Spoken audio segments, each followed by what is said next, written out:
Donc, parmi les grandes annonces, il y a la fin de la plupart des régimes spéciaux. Voilà qui mérite qu'on s'y arrête un instant. Baptiste Morin, le sujet est plutôt explosif. Alors, quels sont les salariés concernés ? Eh bien, les employés de la RATP, ceux des industries électriques et gazières, les clercs et employés de notaires, le personnel de la Banque de France et puis les membres du CESE, le Conseil économique, social et environnemental, sont exemptés. Les marins, les employés de l'Opéra de Paris et ceux de la Comédie Française, leurs régimes spéciaux survivront à cette réforme. La fin des régimes spéciaux concernés ne s'appliquera qu'aux nouveaux embauchés à partir du 1er septembre prochain.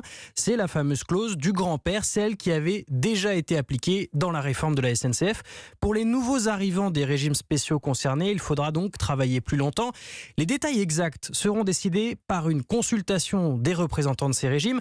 Un décret doit être pris au cours des 6 prochains mois et les mesures n'entreront de toute façon en vigueur qu'à partir de l'année 2025. Quant à la fonction publique, l'âge de départ sera relevé de 2 ans, sauf pour les militaires et les catégories dites actives.